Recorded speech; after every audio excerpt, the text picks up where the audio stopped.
Boa noite, meus irmãos. Eu saúdo a amada igreja com a doce paz do nosso Senhor Jesus Cristo, amém? Vamos abrir as nossas Bíblias na carta de Paulo aos Colossenses, capítulo 2, Colossenses 2, 6 e 7. Nós vamos falar sobre o progresso da igreja, que é baseado na sublimidade do conhecimento de Cristo.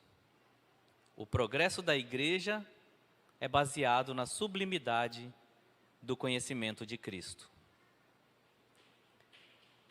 A palavra então nos diz assim: ora, como recebestes Cristo Jesus, o Senhor, assim andai nele, radicados e edificados e confirmados na fé, tal como fostes instruídos, crescendo em ações de graças.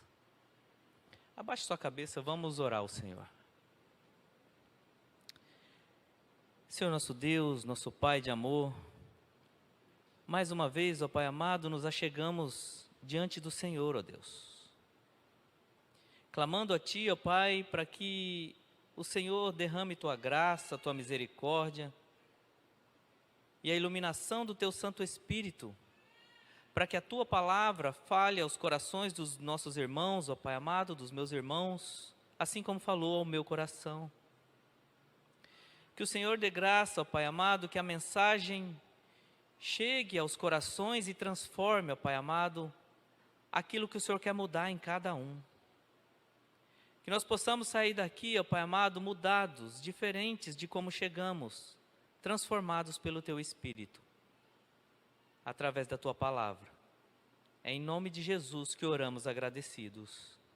Amém, Senhor. Meus irmãos, a carta aos Colossenses, ela traz alguns ensinamentos e algumas preocupações do apóstolo Paulo. Paulo, não foi ele que fundou a igreja de Colossos, mas ele se depara com uma situação que estava acontecendo naquela igreja, através da pessoa de Epáfras, que era o pastor daquela igreja, e leva essa situação para Paulo. Epáfras, então, que foi o fundador da igreja, vai até Paulo. Epáfras era um colossense que acompanhava, o exemplo do ministério de Paulo, mais ou menos 55 anos depois de Cristo.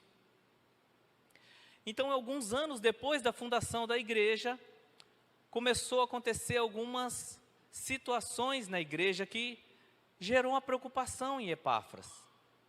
E como Epáfras tinha Paulo como um tutor, um pastor dele também, ele leva ao conhecimento de Paulo essa preocupação. Estava acontecendo alguns ensinamentos na igreja, uma filosofia que estava sendo ventilada ali na igreja de Colossos, onde estava sendo ensinado a continuidade da guarda do sábado, estava sendo ensinado também a guarda da dieta alimentar, coisa que já tinha ficado para trás na vinda de Cristo, na obra de Cristo. Coisa que era comum na época dos judeus ainda, antes da nova aliança. E uma coisa também que estava sendo ali ensinado, adoração a anjos. Aquela igreja estava se deparando com o desejo crescente de algo a mais do que Cristo crucificado. Eles estavam se envolvendo com algo que eles pudessem fazer, não somente pela fé em Cristo Jesus, mas a obra propriamente dita, como se eles tivessem como auxiliar a obra de Cristo para a sua própria salvação. Epáfras, então, se depara com essa situação e imediatamente ele leva ao conhecimento de Paulo. E Paulo, por sua vez, ao invés de canalizar a sua resposta como uma crítica ao falso ensino que estava sendo propagado, ele então trata de declarar em sua carta a suficiência da pessoa e da obra de Cristo. Ao invés de dar publicidade ao falso ensino, ele intensifica seus esforços na propagação da verdade.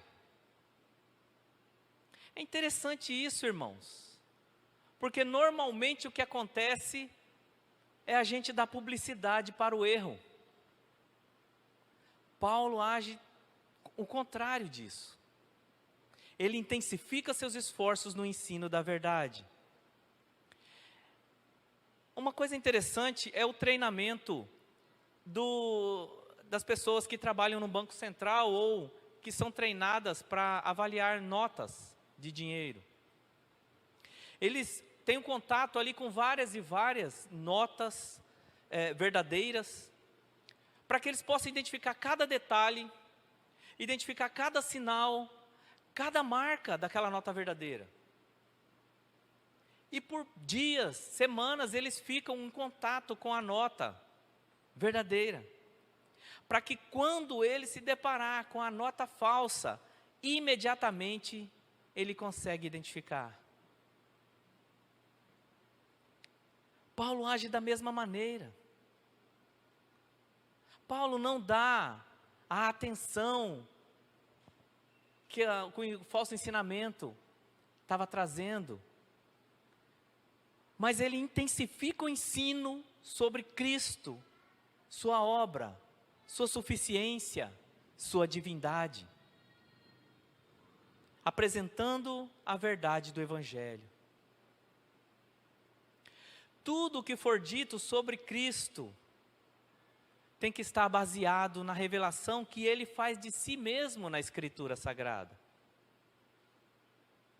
Nada sobre Cristo é dito em outra literatura que lhe seja confiável, se não estiver baseado na Escritura.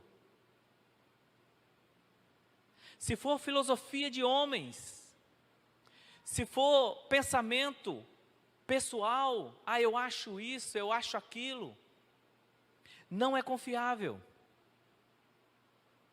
Mas se aquilo que você está lendo está baseado na Escritura Sagrada, você pode confiar.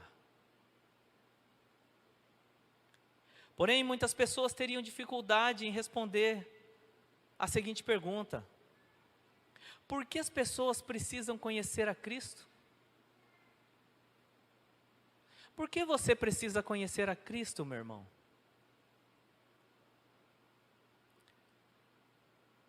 É interessante esse pensamento, porque uma vez nós ouvimos falar sobre Cristo, alguém pregou, ou você ouviu a palavra, ou você leu sobre a palavra, e isso trouxe você a uma intimidade com Cristo. Mas esse conhecer não parou aí. Daí a importância de ter uma igreja para congregarmos e continuarmos a ouvir a palavra de Deus sendo pregada todos os domingos. E continuarmos vindo nas manhãs, na escola dominical, para aprender sobre Cristo. Mas por que é importante conhecer a Cristo? E as pessoas têm dificuldade de responder isso. Essa dificuldade, meus irmãos, em algumas pessoas em responder essa pergunta, é porque infelizmente para muitas dessas pessoas, Cristo não possui a importância devida em suas vidas. As pessoas dão mais valor à vida cotidiana e a experiências místicas, se envolvendo com uma visão temporal da obra de Cristo, preocupados no que Cristo pode fazer por eles aqui e agora. Correm de um lado para o outro atrás de curas de doenças, prosperidade, estabilidade financeira, livramentos. E a lista da busca continua. Assim como o Daniel colocou a respeito da música.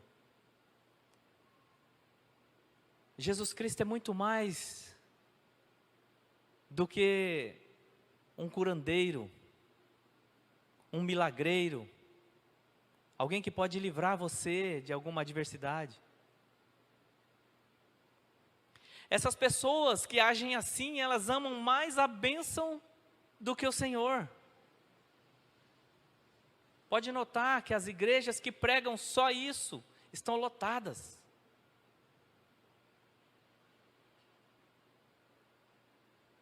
Mas é interessante quando a gente se depara com a história do filho pródigo. Meus irmãos, ali quando aquele menino sai de sua casa, pega a sua herança e começa a viver gastando aquilo, ele adquire alguns amigos, e esses amigos andam com ele, cantam com ele, saem, se regalam, bebem.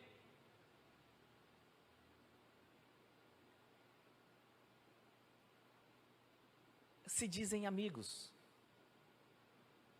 mas aquela herança não dura para sempre. E quando o dinheiro acaba, ele olha para o lado e não vê mais seus amigos. Não tem ninguém para ajudar, ninguém para dar abrigo, ninguém para dar um prato de comida. Assim são esses que amam a bênção do Senhor, mais do que o Senhor. Enquanto estão vivendo em sua prosperidade, com saúde, enquanto não são atingidos pela crise financeira, ou enquanto se mantêm em seus devidos empregos, dizem que amam Jesus, que se entregam a Ele, aplaudem a Jesus, cantam louvores a Jesus. Mas quando a tribulação vem, meus irmãos, e ela vem, todos aqueles que se aproximam de Deus passam por uma ou outra tribulação na vida, porque Deus quer te aperfeiçoar, e a tribulação chega, uma enfermidade nele ou em alguém da família, quando perdem um emprego, quando perdem algum ente querido, ou seus negócios vão à falência, a primeira coisa que eles fazem é culparem a Deus e abandonarem a fé em Jesus. Mas se perguntássemos para Paulo a mesma pergunta que eu fiz anteriormente: por que as pessoas precisam conhecer a Cristo? Ele teria a resposta na ponta da língua. Talvez ele responderia com 1 Coríntios 2:2. Porque eu decidi nada saber entre vós, senão a Jesus Cristo e este crucificado. Ele responderia com a essência do Evangelho: Cristo e este crucificado. Irmãos, o conhecimento da pessoa divina-humana de Jesus Cristo é extremamente importante para que o entendimento das coisas que Deus fez, está fazendo e ainda vai fazer em nós, seja claro. Em Cristo, com Cristo e através de Cristo. Jesus é o centro da Bíblia. Paulo sabia da necessidade das pessoas conhecerem Jesus, a fim de que elas pudessem ser salvas por Ele. Por isso, ele se esforçava para que somente Cristo fosse anunciado. Não há salvação em nenhum outro, irmãos. Não há salvação em homens. Não há salvação em anjos. E era exatamente isso que estava acontecendo ali na igreja. E era exatamente esse pensamento que Paulo estava combatendo. Essa carta mostra, então, essas preocupações de Paulo. Preocupação com o progresso da fé dos colossenses. E o esforço dele de apresentar Cristo como mistério de Deus revelado.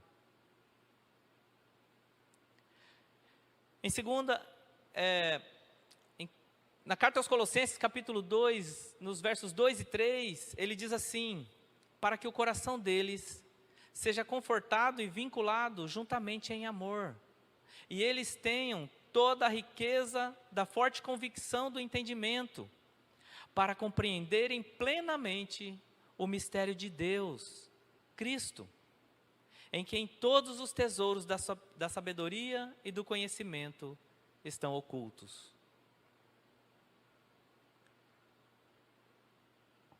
O mistério de Deus que estava oculto é Cristo. Cristo revelado nas Escrituras Sagradas. Paulo então diz aos Colossenses: Epáfras me falou da sua fé.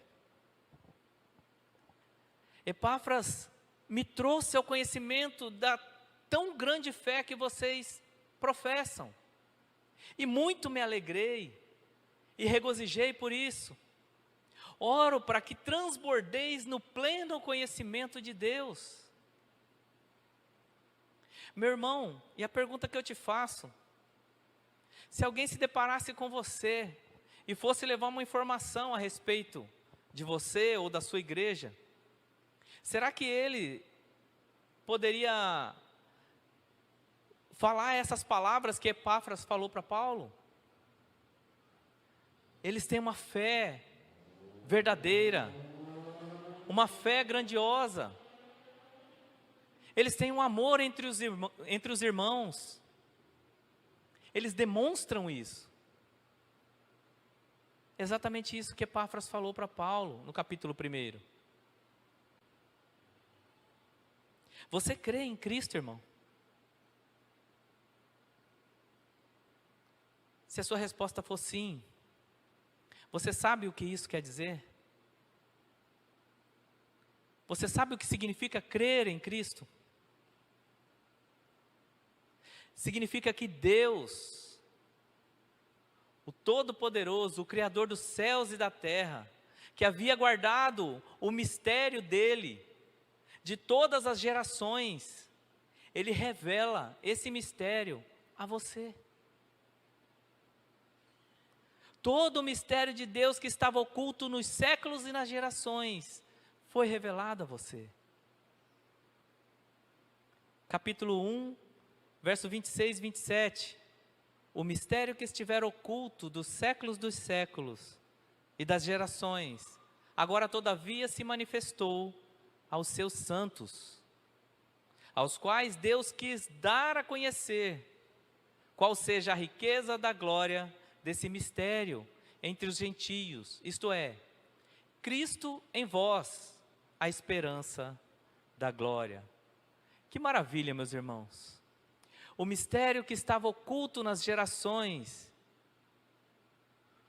Hoje nós, na escola dominical, o pastor falando a respeito do novo nascimento, ele falou um pouco do Antigo Testamento, em que todas aquelas ações realizadas nas cerimônias eram como sombra que apontavam para Cristo.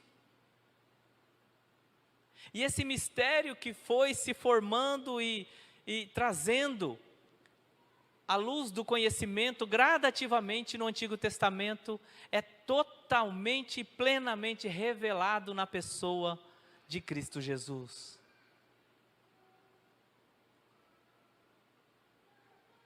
E por que Deus revelou esse mistério a você? Deus nos revela esse mistério para que pudéssemos ser salvos por Ele, através do conhecimento da pessoa e da obra de Cristo. E o objetivo então de Paulo ao escrever isso aos Colossenses era para que eles pudessem também se aperfeiçoar, buscar a perfeição, buscar o crescimento e o desenvolver da sua fé. Capítulo 1, no verso 28, vai dizer o seguinte: o qual nós, o mistério, no caso ele está falando a respeito do mistério, o qual nós anunciamos, advertindo a todo homem e ensinando a todo homem, em toda sabedoria, a fim de que apresentemos todo homem perfeito em Cristo.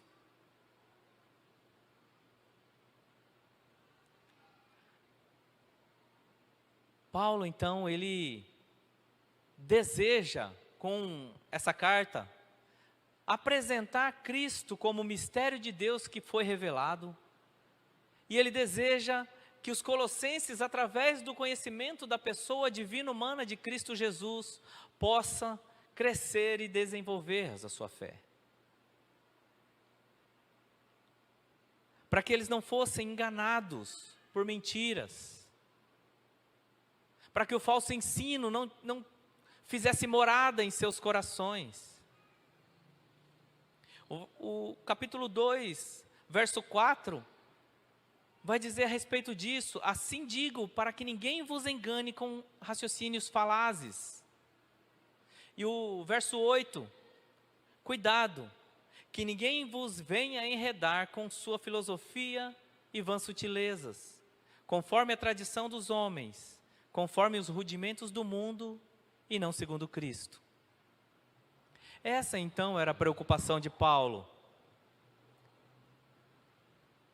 Que eles aprendessem da verdadeira fé, da verdadeira razão da fé, o mistério de Deus revelado, Cristo Jesus. E que através desse conhecimento, eles crescessem e desenvolvessem a sua fé. Paulo então os incita a se firmarem em Cristo. E aí nós nos deparamos com os versos que nós lemos. Ora, se recebestes a Cristo Jesus, então andai nele. Andar nele, criar raízes nele. Embora Paulo não negasse que, em um sentido espiritual, os crentes desfrutam de uma vida presente bem melhor do que os incrédulos, devemos salientar a grandeza daquilo que Deus prometeu para a nossa eternidade. Nossa esperança de salvação é tão gloriosa, irmãos, que se ainda estivéssemos em nossos pecados e perdidos, haveríamos de experimentar o maior e mais cruel de todos os enganos. 1 Coríntios 15, 19, se a nossa esperança em Cristo se limita a apenas esta vida, somos os mais infelizes de todos os homens. Quem Cristo é para você? Alguém que pode curar suas dores? Sim, podemos orar e Ele cura muitas vezes, mas muitas vezes Ele não cura. Quem Cristo é para você? Alguém que pode te dar um emprego? Sim, Ele pode dar, mas Ele também pode não dar. Como a música que nós cantamos, se Deus fizer, Ele é Deus. Se não fizer, continua sendo Deus. Ele não tem necessidade nenhuma de cada um de nós. E Ele não tem obrigação nenhuma de dar ou não dar aquilo que nós pedimos. Deus nos dá por graça, irmãos. Portanto, para Paulo, a mensagem de Cristo crucificado era poder de Deus e sabedoria de Deus. Para Paulo não bastava a pregação de Cristo como alguém que deu bons exemplos, ou que trouxe muitos ensinamentos, ou uma pregação que apresenta Jesus como um bom cidadão. Não. Para Paulo, a pregação de Cristo tinha que anunciar Jesus como objeto da justiça de Deus, sendo Ele mesmo punido pelos pecados daqueles pelos quais Ele veio a morrer. E ao mesmo tempo, como demonstração do amor de Deus, que ao crucificar a Cristo, livra os seus eleitos de serem condenados. A pregação do Cristo crucificado é a libertação da condenação eterna no inferno. Deus te faz coparticipante do processo de salvação, meus irmãos.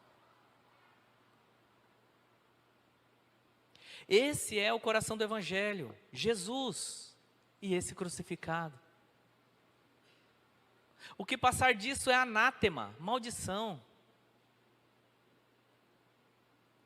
Todas as outras coisas estão subordinadas à pregação de Cristo crucificado. Porque Cristo na cruz é o centro de toda a história do mundo. Até o calendário está dividido entre antes e depois de Cristo. Por isso, todo pregador deve trazer uma mensagem que leve à conclusão de que Jesus Cristo é o Redentor de pecadores. Quando conhecemos a Cristo Jesus, passamos a conhecer aquele em quem todo conhecimento e sabedoria estão armazenados. Tudo o que se pode conhecer, todas as ciências, tudo o que nós podemos demonstrar como conhecimento, estão armazenados em Cristo Jesus. Colossenses 2:3 diz: Cristo, em quem todos os tesouros da sabedoria e do conhecimento estão ocultos.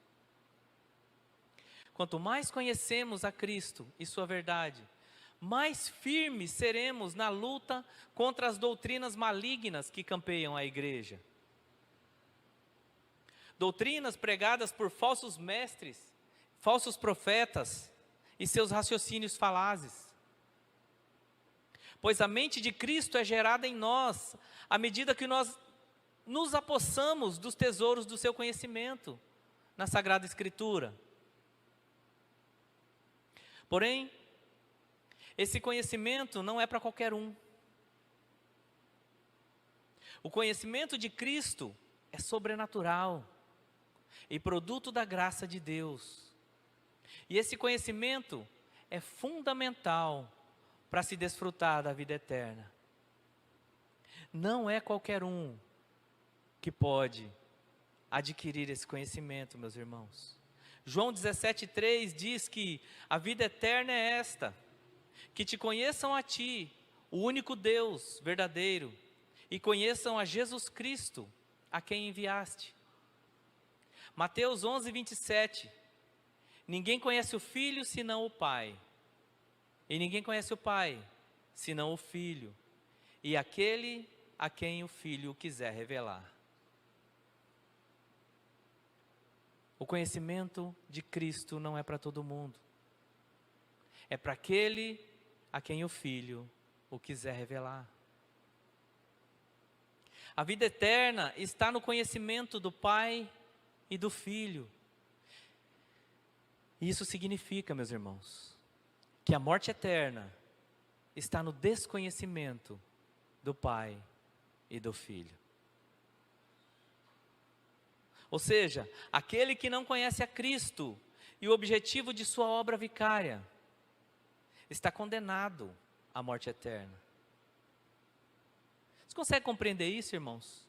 Qual a importância de você levar o Evangelho para o seu amigo, para o seu irmão, para o seu pai, sua mãe que não conhecem a Cristo, para um primo distante, alguém que você ama, ou mesmo alguém que está passando e de repente começou a conversar com você? A sua vida naquele momento que você fala de Cristo, pode estar sendo usada por Deus para transformar a vida daquela pessoa e levá-la para o céu. Quantas vezes a gente perde a oportunidade de falar de Jesus? O Deus desse século tem cegado o entendimento de muitos homens, para que eles não lhes resplandeça a luz do Evangelho da glória de Cristo. E não tendo o conhecimento de Cristo, estão absolutamente perdidos. O conhecimento de Cristo é a chave que nos dá acesso à vida eterna. Por isso, meus irmãos, o progresso dos colossenses, ou da igreja de Jesus nos dias de hoje, se dará com base no aprofundamento do conhecimento e da pessoa e da obra de Cristo. Conhecimento este que encontramos na Escritura, na Palavra de Deus, palavra essa que o próprio Deus nos deu de presente. Por isso, devemos ser gratos a Deus, pois Ele nos deu a palavra da verdade. Por isso, a nossa obediência, a partir de então, passa a ser baseada na gratidão a Deus. Sim, nós devemos fazer boas obras. Sim, nós devemos trabalhar na obra de Cristo, pregar o Evangelho, viver uma nova vida, apresentar bons testemunhos. Não para que isso nos faça garantir a vida eterna, mas pelo contrário, antes nós já recebemos a vida eterna e agora por gratidão devemos fazer essas obras. Há uma transformação em nosso coração que nos leva e nos conduz às boas obras, aquelas que Deus preparou de antemão para que andássemos nelas. Diante de tudo que já foi dito esta noite, irmãos, a pergunta que eu faço é: você entende por que você deve conhecer a Cristo? Você entende? Qual a importância da pessoa conhecer a Cristo? Você entende o propósito da obra de Cristo Jesus? E mais uma vez eu pergunto, você crê em Cristo? Você tem Jesus como seu único e suficiente Salvador e Senhor? Se a tua resposta for não, ou eu não sei, ou nunca parei para pensar nisso, o que eu tenho para te dizer, meu irmão, é que hoje é dia de salvação. Hoje é dia de salvação. Arrependa-se e creia no Evangelho. Hoje você tem a oportunidade de entregar sua vida a Jesus, de crer que Jesus morreu para pagar pelos seus pecados. Ele morreu para apagar o escrito de dívida que era contra nós. Ele morreu para te livrar da condenação eterna no inferno. E é exatamente isso que Ele fez naquela cruz. Mas você precisa entregar a sua vida a Cristo integralmente.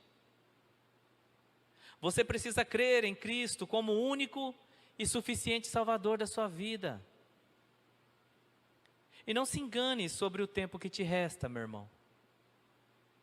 Porque por vezes você pode pensar, não é para mim agora, ainda há tempo, eu quero curtir um pouco a vida ainda. Eu entendo que isso é necessário para ser salvo, mas eu ainda tenho tempo, eu sou novo. Meu irmão, o dia é hoje. A hora é agora. Não podemos controlar o tempo. Ou você sabe quando será a sua última respiração? Você sabe dizer se verá a luz do sol novamente? Que o Espírito Santo de Deus possa abrir seus olhos e mostrar a luz do Evangelho da glória de Cristo. O texto que lemos nos ensina o fato de termos declarado, ou daqueles que professam a fé superficialmente terem declarado que receberam a Cristo, isso não lhes dá o direito e nem nos dá nenhuma firmeza de que realmente receberam a Cristo, a menos que permaneçam em Cristo.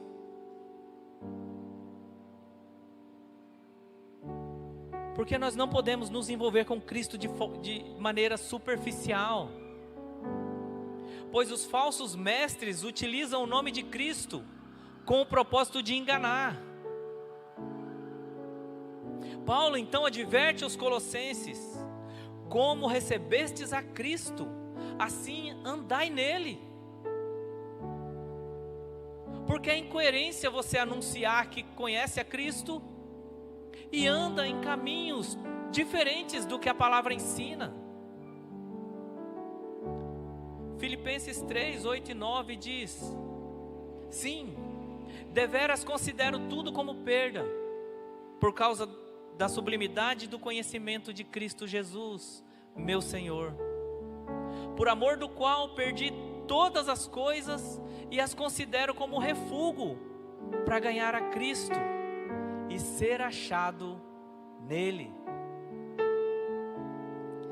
Ninguém é achado em Cristo nesta vida sem o conhecimento dele. Um conhecimento que é absolutamente fundamental para que alguém seja salvo. Sem conhecer a Cristo verdadeiramente, você não pode entrar no céu, meu irmão.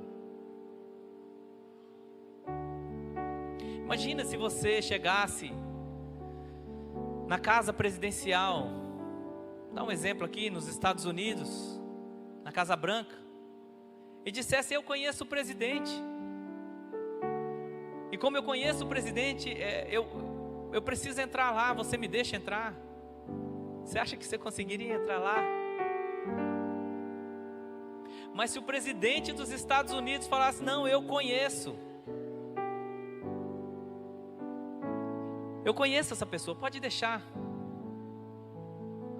ele entrar, vou levar ele lá na sala oval, você vai conseguir. Por quê? Porque ele te conhece. Portanto, não basta dizer que conhece Jesus, meus irmãos, mas Jesus é quem tem que te dizer: eu o conheço, eu o conheço, eu o conheço. Jesus, ser achado em Cristo é o mesmo que ser salvo. Assim como ser achado fora de Cristo é igual a estar perdido. Paulo então exorta os colossenses que se unam à doutrina que fora ensinada por Epáfras de forma constante, para que se colocassem em guarda contra toda e qualquer falsa doutrina e fé. Assim como diz Isaías 30, 21, este é o caminho, andai nele. É assim que devemos agir, amados. Agir de tal maneira que a verdade do Evangelho, depois de recebida por nós, seja como um muro de bronze, para que possa repelir toda ação de impostores e falsos mestres. Por isso, Paulo, ele traz essa preocupação dessa carta. E no texto que lemos, ele traz 3 metáforas. A primeira, com a palavra andai. Paulo compara a doutrina pura do Evangelho a um caminho seguro, de modo que aquele que se mantém nesse caminho seguirá isento de todo perigo. É interessante, essa palavra caminho nos faz lembrar de vários textos na palavra de Deus, mas um que me chamou muita atenção é o que o próprio Cristo nos trouxe a conhecer. E Jesus disse: eu sou o caminho e a verdade e a vida, ninguém vem ao Pai senão por mim. Deste modo, ele exorta para que não se desviassem deste caminho, saindo do curso que havia tomado. A segunda metáfora é a figura de uma árvore. Pois como uma árvore com suas raízes fincadas bem fundo, tem a suficiência de suportar ventos impetuosos e grandes tempestades, assim, se alguém estiver profunda e totalmente enraizado em Cristo, não lhe será possível ser arrancado desta posição, por nenhuma maquinação de Satanás. Em contrapartida, se as suas raízes estão estabelecidas superficialmente em Cristo, será facilmente arrancado por todo e qualquer vento de doutrina. A terceira metáfora é um fundamento ou um alicerce. Pois uma casa que não está sustentada por um bom fundamento, repentinamente cai em ruínas. Isso se dá para aqueles que querem se firmar em outras doutrinas além de Cristo, ou pelo menos que não estão seguramente firmados nele, em consequência de sua fraqueza. É preciso observar algumas coisas, meus irmãos. Primeiro, a estabilidade daqueles que estão em Cristo. De modo algum, aqueles que estão em Cristo vão oscilar no seu caminho. E em segundo lugar, devemos fazer progresso em Cristo. Jesus, quando salvou você, quando Ele trouxe você para junto dEle, Ele não trouxe você para que você não trabalhasse na obra, para que você não demonstrasse as boas obras. Devemos fazer progresso, devemos buscar aprofundar no conhecimento, lançando raízes nele.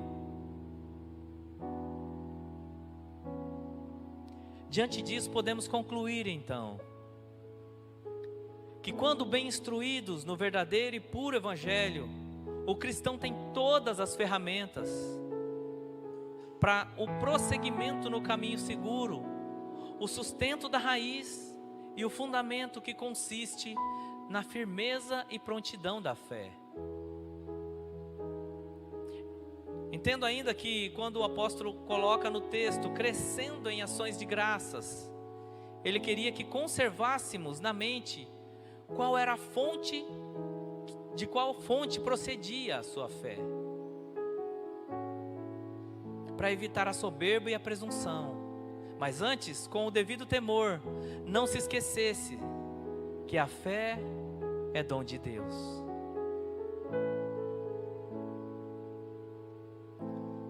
Amados, para encerrar, eu gostaria de parafrasear os versos que nós lemos. Abra lá novamente a sua Bíblia, em Colossenses 2, versos 6 e 7.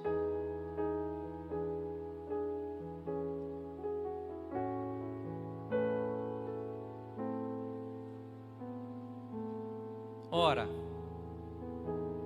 como recebestes a Cristo Jesus, o Senhor, assim andai nele, o verdadeiro e seguro caminho. Continue constantemente a progredir em Cristo, até que tenha lançado raízes nele. Ele, que é o verdadeiro fundamento. Por isso, sedes edificados nele, e assim sejam confirmados na fé que foram ensinados, crescendo em ações de graças, para que não se esqueçam que a fé é dom de Deus. Amém? Vamos orar ao Senhor. Senhor nosso Deus, nosso Pai de amor, obrigado, Pai, pela Tua palavra. Obrigado porque o Senhor derrama sobre nós, ó Pai amado, a Tua graça constantemente, a Tua misericórdia constantemente.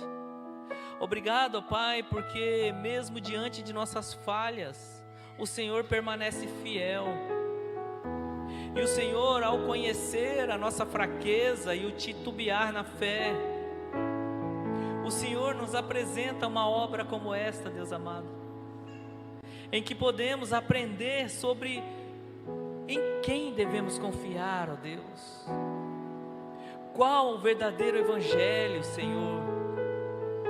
Aprendermos sobre Cristo com profundidade, ó Deus amado, sabendo que Ele veio a este mundo com a principal razão, ó Pai amado, não de dar bons testemunhos que Ele deu, não de trazer bons ensinamentos, que Ele também o fez, não de fazer milagres, que Ele também o fez e continua fazendo na vida de cada um de nós, Deus amado, mas Ele veio com o principal propósito de viver a nossa vida, apresentando diante de Deus uma vida reta, santa e obediente, em nosso lugar, porque nós não poderíamos, Deus amado. Ele veio, Pai amado, com o propósito de se entregar naquela cruz, para que nós não precisássemos morrer aquela morte, Deus amado, passando naquele momento, ó Deus amado, recebendo sobre si os nossos pecados e a condenação deles, ó Deus amado. Ele veio também, ó Pai amado, para que a gente entendesse, através da sua ressurreição, que o Senhor aceitou a obra vicária de Cristo. Nós te louvamos pela vida de Cristo Jesus, meu Pai. Nós te louvamos porque o Senhor, ó Pai amado, mesmo diante de pecadores sujos que somos, Deus amado, o Senhor enviou seu Filho, o seu próprio Filho, para morrer em nosso lugar e levar para longe a condenação que era para nós, ó Deus amado. Nós te louvamos, Pai amado. É a nossa oração, em nome de Jesus.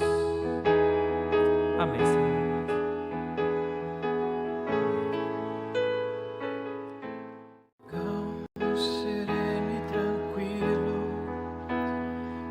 Descanso nesse viver, isso devo ao amigo que só por ele eu pude obter. Ele é Jesus, meu amigo, meu Senhor, o Salvador. Só por ele ganhei a vida eterna com Deus. Triste foi sua história, levando a cruz sem pecado algum. Só porque me amou, morreu por mim e não hesitou. Ele é Jesus, meu amigo, meu Senhor, o Salvador. Só por ele ganhei a vida